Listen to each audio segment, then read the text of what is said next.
What's up everybody, Captain Blade J52 here, and I'm finally back after a bit of a non-voluntary hiatus. Recently, while trying to upgrade my computer, the motherboard decided to short out, which fried not only the motherboard as you can imagine, but my processor and my power supply as well, which meant at that point I had to build an entirely new rig. Thankfully, I've got my new rig up and running. In fact, I'm talking to you all from it right now. Yay. So it's actually done me a lot better than my old one, so I guess you could say in a way it worked itself out. But anyways, we're going to be starting a new series here, and we're going to be looking at budget tanking in Star Trek Online. What can we do to tank on a budget if we don't really have the resources that a more experienced player may have, somebody that's more established, or somebody that's able to put a lot of money into the game? What can we do to tank on a budget when we don't really have a lot of resources? And to do this, we're going to be looking at two types of tank budgets. We're going to be looking at a mid-range tank budget, and our parameters for mid-range tanking, we're going to assume that you have an energy credit pool to spend of 30 million maximum, and we're going to assume as well that you have enough dilithium to get one item up to epic quality. And very rarely you might see me use two epic quality items, but for the most part the general rule of thumb is going to be one epic quality item only. Then as far as our lower end budgets for tanking, we're going to assume everything that is possible is free or as dirt cheap as it can possibly be. But anyways, for our mid-range build today, we're going to be looking at a T5U Malon Battlecruiser. The Malon Battlecruiser is a secondary lockbox ship.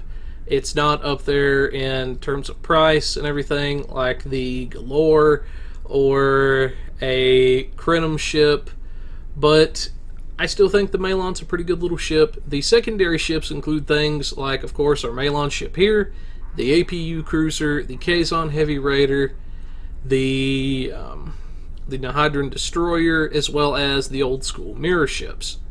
Now, in order to get the T5U status for the Malon Battlecruiser, you will need to purchase a ship upgrade token as well. These can be purchased in singles on the C-Store for 700 Zen a pop, or you could purchase a 4-pack for, I believe it's 2,000 Zen. So around 20 bucks US.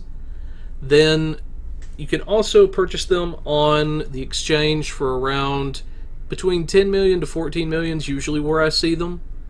So not too terribly bad to upgrade a ship, I don't think. But anyways, for our ship today, the Malon Battlecruiser itself ran me about 3 million. Then the upgrade token itself was 11 million. So we're at 14 million for that. Then, looking at our equipment, go ahead and pull that window up. For our weapons, we have the resonating Tetrion beam arrays. These come from completing the New Link mission in the Cardassian story arc. Then we have, for our final beam, the anti-chronoton infused Tetrion. This is an omnidirectional that you can pick up from the Butterfly mission. For our shields, engines, and warp core, for our set pieces, we have the Soul Defense set for our shields, our engines, and our deflector. Then for the warp core, we have the Temporal Phase Overcharged Warp Core. This comes from the Butterfly mission. For our consoles today, we have the Assimilated Module and the Binaural Gel Pack from the Omega and Delta reputations. Then we have the Conductive RCS Accelerator with Shield Healing. This is a crafted item that was purchased off the exchange for 600,000 EC. Then for our epic quality item today, we're going to be using a Sticky Web Console. This comes from the lock boxes, one of them. And this console ran me about 1.2 million. So total amount of EC spent today, we're looking at about 15.8. So just a hair over half of the 30 million EC, so we did pretty good there, I like to think. For the rest of our consoles, we have a Temporal Disentanglement Suite Science console. This comes from the butterfly mission yet again. The temporal disentanglement suite, the omni beam, and the temporal phase core all come from the butterfly mission.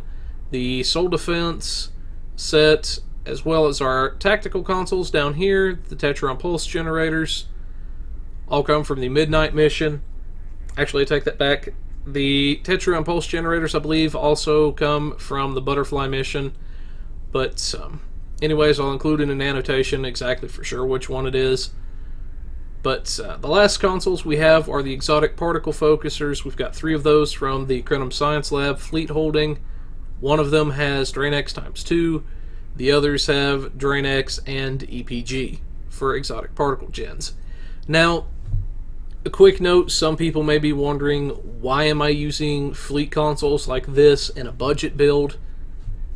Well, the big reason is they only cost about 5,000 fleet credits and about 2,500 dilithium to purchase, so in a single day's worth of dilithium and a couple of runs for fleet marks, you can have easily 3 of these types of consoles. They're very, very cheap and easy to pick up, and in fact, these will probably be the only type of fleet console, unless something comes out equally as cheap, that you will ever see me use on a budget build. But anyways, looking at the equipment and everything, we're going to take a brief look at why we use the things that we've got and go from there. For our soul defense, shields reduces energy damage to shields by 10%, and we also gain a buff to incoming shield healing to self by 15%. That's just by having it equipped. Then for our impulse engines, kind of standard. You can see some of the modifiers that it has there, but the big thing that I like about the soul defense engines is the ability that it gives you. When hit by directed energy attacks, you have a 25% chance to gain 3.5% turn rate and 0.75% defense for 15 seconds, and the effect can stack up to 5 times. That's a pretty good little buff there. The percentages are definitely nothing to sneeze at and can come in handy, and it's actually pulled me out of the fire several times now.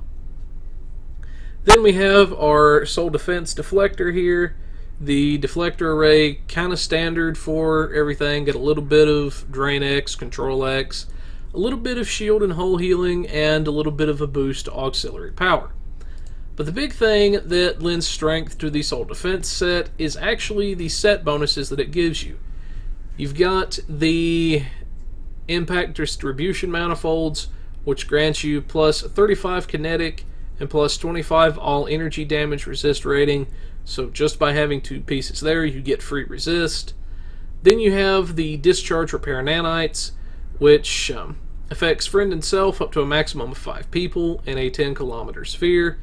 It's on a 2-minute recharge, 12,022.8 hit points to allied ships within 10 kilometers, maximum of 5. Affected ships restore 3,643.3 hit points to allied ships and fighters in a 3-kilometer radius. Now, because this ability is affected by hull healing or hull restoration, the numbers that you see may be a little bit different from mine. They may be a little bit higher, they may be a little bit lower. So if there is some discrepancy, please don't panic. That can happen. But anyways, you can kind of see why we've got the soul defense set. It's a nice little emergency heal and free damage resist. Hey, they're always good to have. Then, because we didn't have a warp core with the soul defense set, because it doesn't have one, we had to go out and find a different one. So we have our temporal phase overcharged warp core. Kind of standard mods for a warp core. You can see there a little bit of aux power boost, a little bit of electroplasma, a little bit of warp core efficiency boost, adds a little bit of our aux power to shield power as a bonus. But the big reason that we have this is for its capacitor. The temporal phase capacitor repairs disabled auxiliary systems, grants 50% bridge officer ability recharge time reduction for 30 seconds, and also grants 15 auxiliary power for 30 seconds as well. Now, if you were here for the Delta recruitment event, then you're probably familiar with the temporal negotiator that you can use as a device in space. And if you weren't here, then this is essentially a free version of that in the form of a warp core capacitor. But anyways, getting into some of the consoles and everything, we'll take a quick look at our temporal disentanglement suite. We have 20% maximum shield capacity, which is one of the main reasons we're using this, for the extra shields. We also have a little damage reduction to shields. It's 3%. Not really much to sneeze at, but, well, it's not the greatest, but not much to sneeze at either. Definitely a nice little thing to have. Then you also get anywhere from 0 to 2.5% crit chance, and anywhere from 0 to 10% crit severity, all based on your auxiliary power levels. So it can be a bit of a damage booster as well. Then our Omni Beam, pretty standard. You can kind of see some of the mods and everything that it has there. Let's go ahead and take a look at the set bonuses. Our set bonus is 13.3% Tetrion damage for having 2 of the pieces. Then you have the Tetrion Discharge, which deals 5,400 2.5 Tetrion damage to enemy targets within 10 kilometers, maximum of 10. And it also puts a dot on them to where they take a little bit more Tetrion damage in a 2-kilometer radius, and it ignores the shields. Also, damage is doubled against heralds. So you can kind of see there, it's a nice little kick in the face to them and a little bit of a damage booster to us as well. Then for our exotic particle focusers, these are kind of standard. We've got a Drain X ×2, a Drain X and EPG for the other two. You can see why we've got those there. Plus 6% all damage bonus for 30 seconds, stacks up to 5 times when using any exotic ability, and it will activate on the final tick of that ability. So that's the key thing to keep in mind there. If you're throwing down a feedback pulse or throwing out a gravity well, any type of exotic ability will trigger these consoles. We have our assimilated module, kind of standard. You can see some of the stuff there. A bit of crit chance, a bit of severity, a bit of weapon power, hull regen, control X. Then we have our gel pack, a little bit of a boost to all subsystems power-wise, a little bit of shield capacity boost, and then 7% cooldown reduction on bridge officer abilities. So it's a nice little thing to have there. Our conductive RCS accelerator gives us a little bit more turn rate on the ship because this is a big cruiser. Gives shield restoration as the mod for this.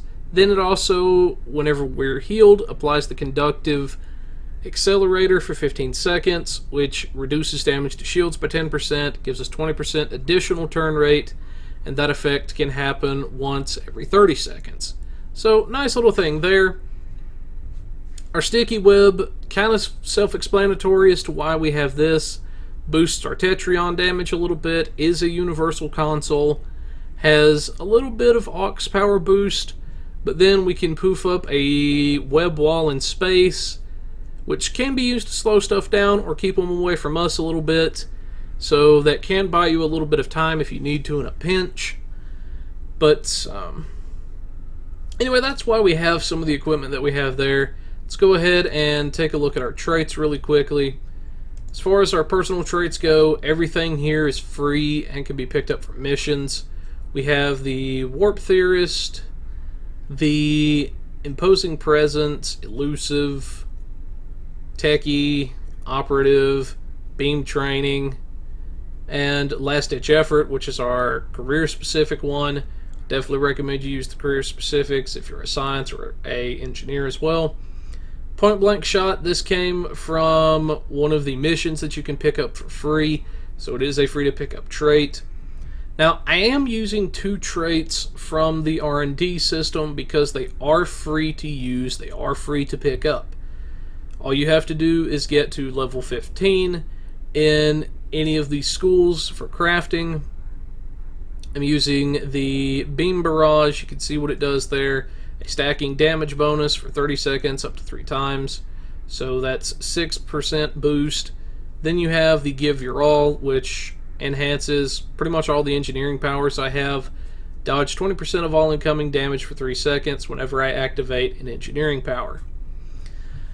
So I'm using these two because the assumption behind it is, as you're leveling, somebody's probably told you, because you're probably going to be playing with friends anyway, is part of the assumption. But I assume that you're going to level 1, maybe 2 schools as you're going along as well, and these were the 2 traits that were chosen. For starship traits, we have the improved pedal to the metal. This is the trait you get once you max out the pilot tree. Then we have the best defense, which attack patterns grant additional hull healing for 10 seconds. This one can be picked up from the House Peg, I believe is the mission. Then we have, for our space reputation, the Aux Power Offensive, the Advanced Targeting Systems, the Precision, and also the Energy Refrequencer. These all come from leveling in the various reputations. Then for our active reputations, because this is a ground ability, the Medical Nanite Cloud, we can ignore that one. For space, we've got Quantum Singularity Manipulation, the Deploy Sensor Interference Platform, the Bioneural Shield Generator, or Biomolecular Shield Generator, and also the Refracting Tetryon Cascade.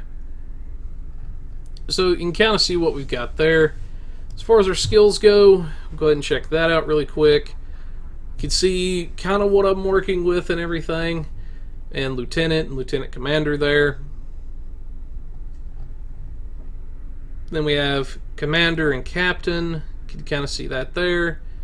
Some of the points I've got, and then finally in the Admiral tier.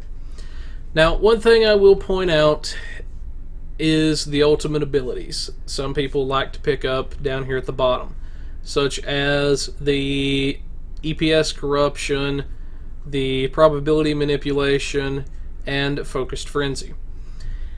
You do not have to pick up the ultimate abilities in order to succeed in this game. You do not have to have them. They are completely optional, and in my personal opinion, are red herrings. I don't think they're as good as people make them out to be. Now, if you like the abilities, you want to try out the ultimate abilities, by all means go for them. But for me personally, for what I do, I don't think they're worth having to put so many points into a specific school, because I believe you leave too much on the table elsewhere to justify using the abilities. Now, as far as the unlocks go down here at the bottom, there's really only one that I'm going to consider to be mandatory if you're wanting to tank, and that is the Threat Control ability, which gives you a little bit of extra threat while you're using the threatening stance. So that's pretty much, you can see why there, it's free threat. Now, really quickly, we are going to look at our Bridge Officer abilities. For our Bridge Officer seating, we have a Commander Engineering and Lieutenant Engineering. We have a Lieutenant Commander Science, Lieutenant Tactical, and Ensign Universal. For our Bridge Officer abilities, we have the Tactical Team 1, which gives a little bit of a boost to energy and projectile weapons, and also removes boarding parties, tactical debuffs for 10 seconds, and distributes our shields automatically to wherever we're getting hit. Then we have our attack team, or not attack team, but attack pattern, which debuffs the enemy a little bit. Then we have our beam fire at will, which allows us to essentially spray beams everywhere and hit the enemy. For our Lieutenant Engineering, we have Engineering Team 1, nice little hull heal, purges engineering debuffs. Then we have Directed Energy Modulation. This one was more so just to fill the slot and gives a little bit of shield penetrating energy. Then we have on our Commander Engineering, we have Engineering Team 1, a duplicate so we can take advantage of it more often. We have the Reverse Shield Polarity ability to recharge our shields when need be. Then we have our Emergency Powered Weapons, which gives a little bit of an energy damage boost and everything. Then we also have our Emit Unstable Warp Bubble 3. Now, Warp Bubble 3 is part of a set that you can, or part of a collection of bridge officer abilities that you can get from missions. It can be picked up from the missions, and the reason we have this one is because it does a negative 42.9% all damage, negative 64.3 flight speed percent for 20 seconds against enemies. Then it also disables launching fighters, hazards, and fields and platforms for 34 seconds, prevents ship separation for 34 seconds. So if you're flying into the middle of, say, 20 guys, you drop this ability, then combine that with any other damage reducing abilities you have that you can debuff the enemy with, and you can easily cut the damage in half, if not more. So it's essentially like, for the duration of these debuffs, you're only fighting 10 guys instead of 20. So that one you can pick up from a mission. It's in the Delta arc. I want to think, I don't remember the exact one. It's whichever mission it is where you're going through the rings and helping out Tom Paris. Now, one ability, emergency power to weapons, you will need to pick up off of an engineering captain. You'll have to have someone make the manual for you. You can create the pads from your officer training in the R&D school. They're, I think, 4 tritanium, 1 Verteron particle, about, I think, 200 dilithium refined, and 2,500 energy credits. So very, very cheap. You'll pick that stuff up through leveling anyways, and it shouldn't be too big of a deal. But anyways, that's why we have that stuff. We're going to take a really brief look at our specializations right quick before we get into our Starbase 24 run. As far as specializations go, I am using the pilot specialization. We've got abilities such as Rock and Roll, which essentially does a barrel roll in the ship, gives us a damage immunity. Then we have things like the Turn the Other Cheek ability, which I've covered previously before. It reduces damage to shields by 20% to the opposite facing. So if you get hit on the left side of the ship, this will pop up on the right. If you get hit on the right, this will pop up on the left. Now that may seem asinine to some people, but that buff can be applied to all 4 facings at once. So it's not actually as crazy as people might think. But then you also have the Thick of It damage immunity, which when Turn the Other Cheek becomes active on all 4 facings at one time, then it gives you complete damage immunity for 4 seconds, once every 30 seconds. We've got the Lone Wolf ability, 50% defense for 10 seconds, distributes shields for 10 seconds as well. And it's also a placate on foes within 10 kilometers for 10 seconds. So, nice little defensive abilities there. Then, really quickly, we're going to look at Strategist.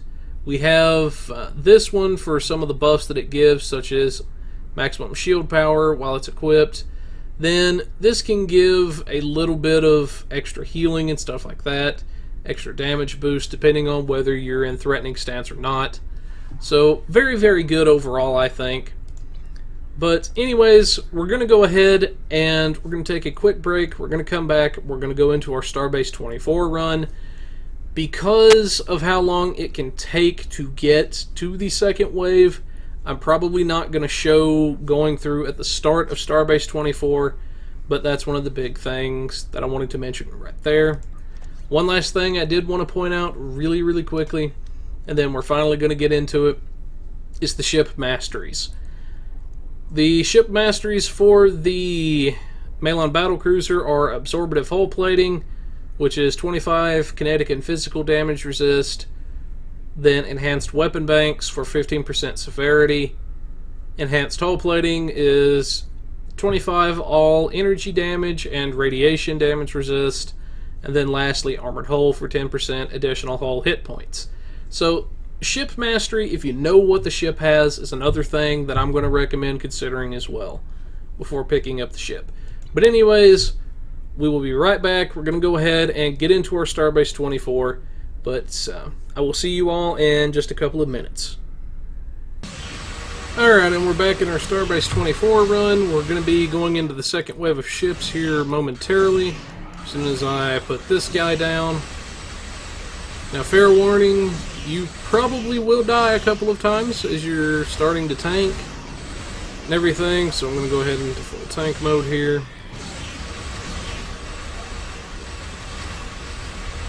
But at some point, everything, you may experience a death or so.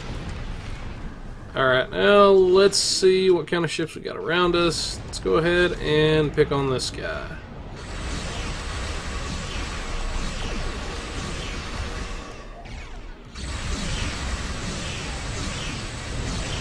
The big thing as well, you don't want to pick on too many ships, and you don't want to bite off more than you can chew, as the saying goes.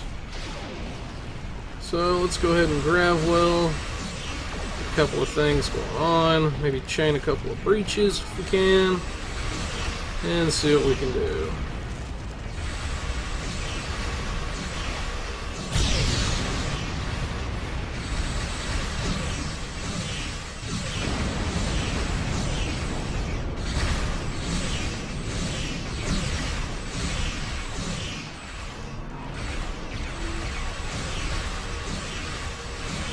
Alright, not too many ships in that group. I'm actually surprised. So, see a couple of ships down below there. Might do that lower group.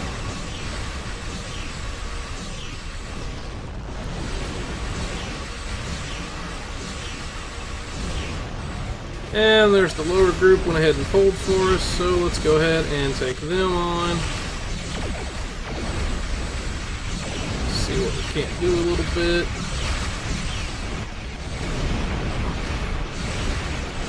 Some warp bubble going off there. And just for the heck of it, let's kick in some tactical cooldowns.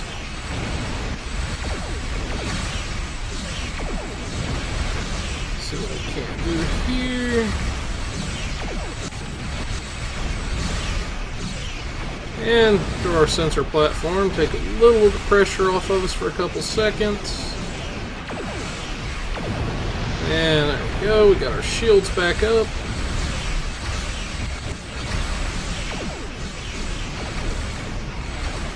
Hopefully everybody can kind of see what I'm doing here as far as how I'm throwing all the abilities and everything. I waited just a hair too long when we got boarded. Okay, what can we do here?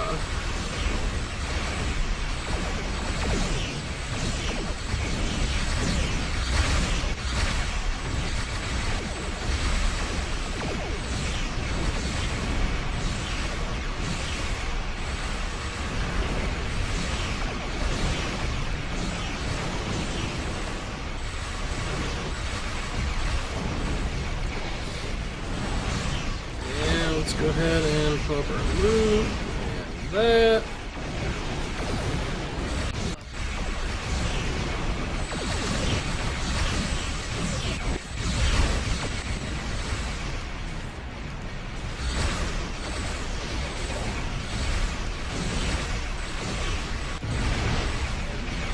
May go down right here.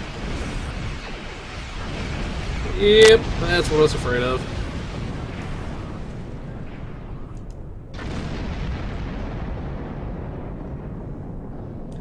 And that's okay, that happens.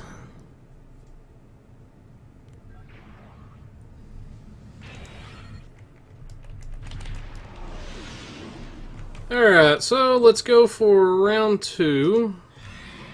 So we can sneak past that little group there.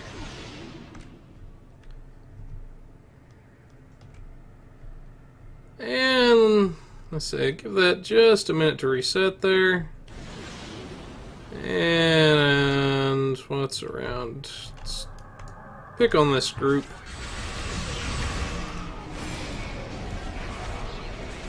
Oh, 2 groups, okay. It's going to be a little bit of interesting.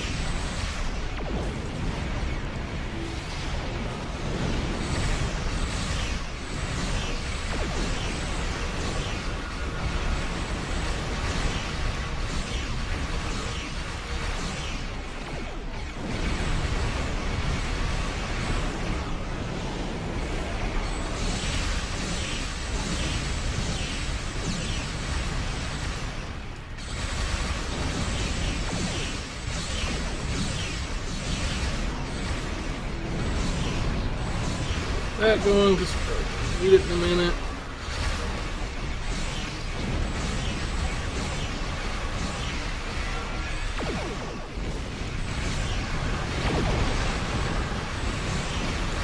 Little dude out of the fight.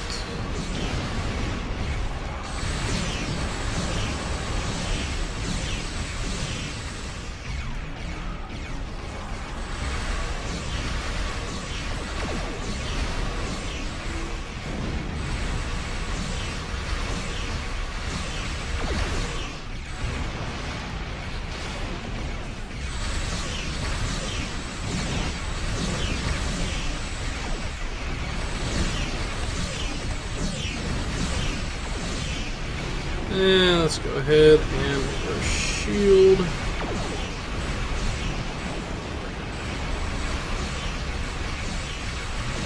Throw our boat in fighting.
And let's go ahead and recharge our shields.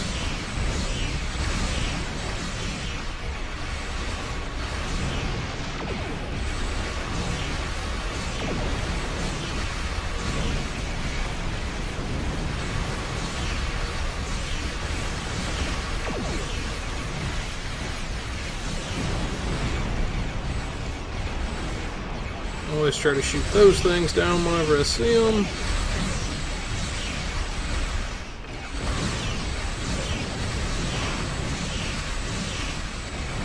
And go ahead and throw our big heal there. Buy ourselves a few seconds.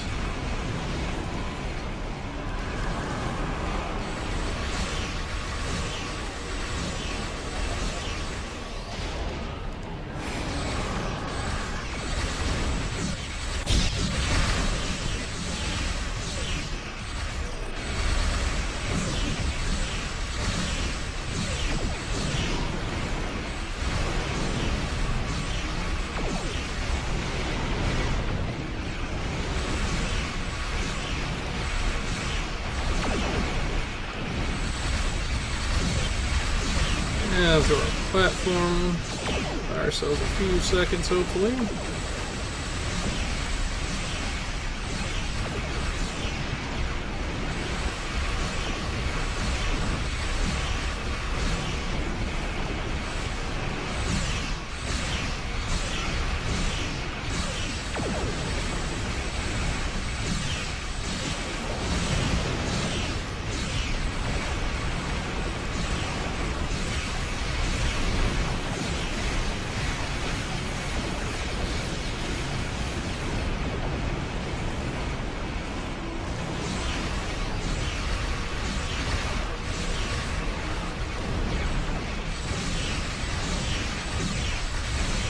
And we may go down right here.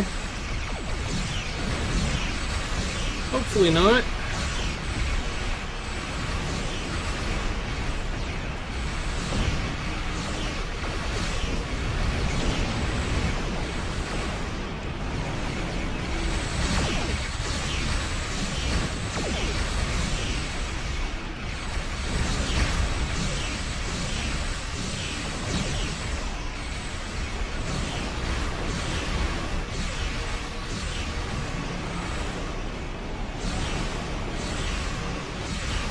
And we'll put Mr. Fortune down.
And go ahead and throw that.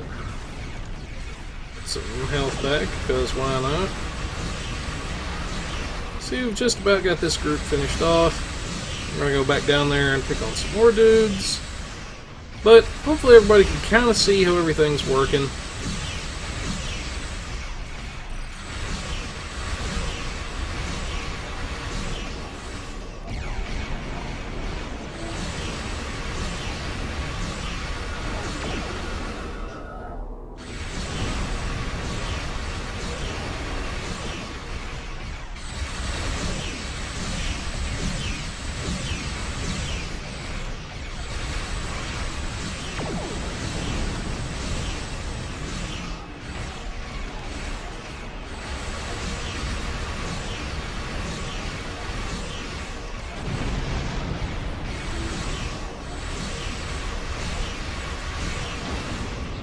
Alright, 10 more battleships to go and we can get out of here.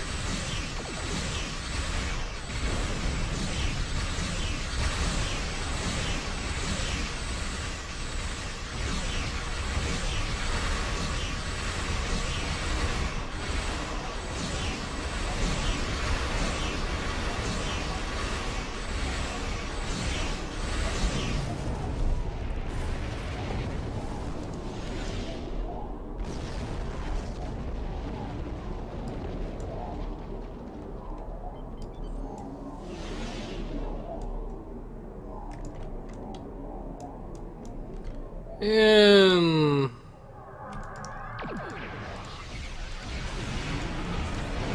pick on this group.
might eat it right here. Oh no, that's surprising.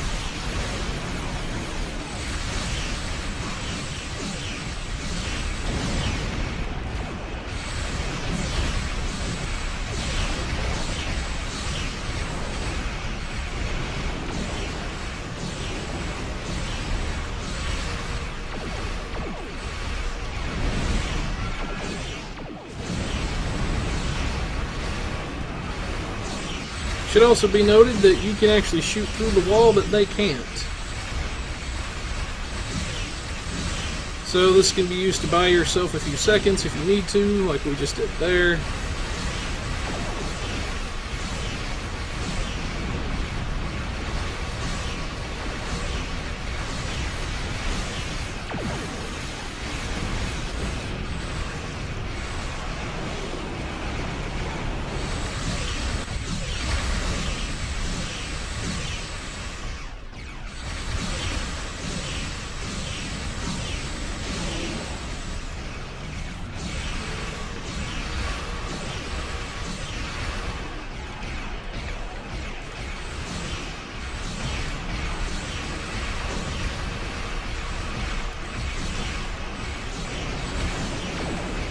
Alrighty.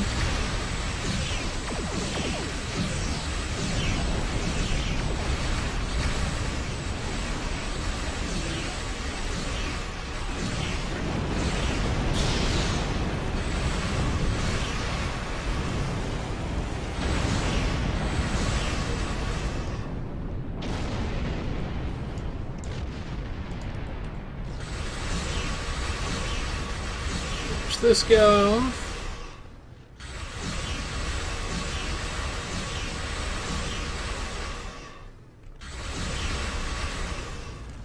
Alright, just about done here, folks. There's one of the raptors we were fighting a minute ago. Apparently I got out of range of him.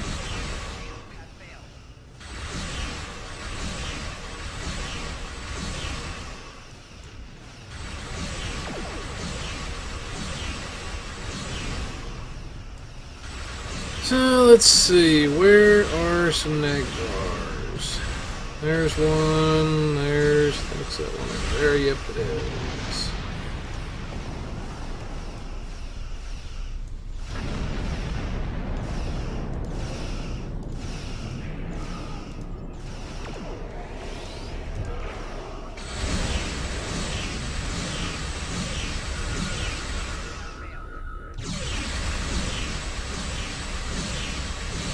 And we can go ahead and try to smack these guys around some. There's one. That guy down.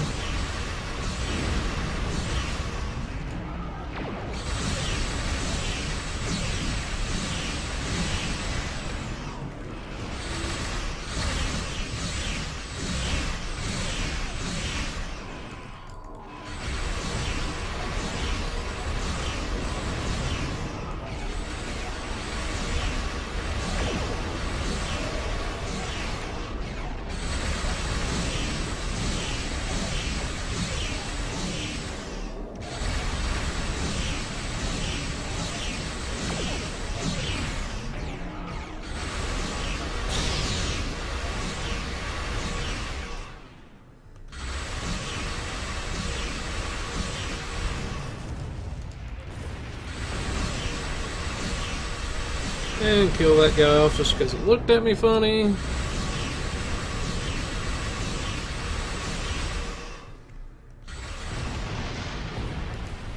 Alright, let's grab this guy right here. I don't think there's too much left on the map.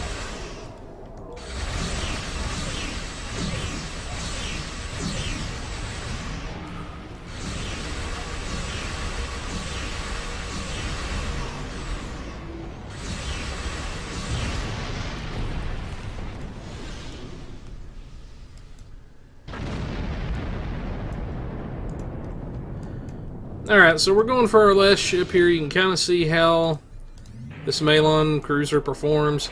It did pretty good, I like to think. We only died once or twice, which is going to come with the territory at some point or another. If you tank long enough, eventually something's going to happen that you didn't plan for. You miss time of cooldown, or just have general rotten luck. The enemy gets a couple extra crits that you weren't counting on. But eventually, anyways, you can kind of see what we got. Not a bad little plasma torp. But anyways, everybody, you can kind of see how we've done with our budget tank. This is a mid-range budget for a T5U Malon battlecruiser. The ship itself, I like to think, held up pretty good. There was a couple moments there where I thought I was actually gonna bite the big one, and it just went a lot better than what I thought. And you can see, even for a ship like this, that not a lot of people like to fly, because it does look like a fancy garbage scow, because that's kind of what it is. But for a mid-range budget tank, I thought it did pretty good. Held up quite well. But anyways, everybody, this is Captain Blade. Glad to be back once again. And I will see you all next time. This is Captain Blade J52 signing off.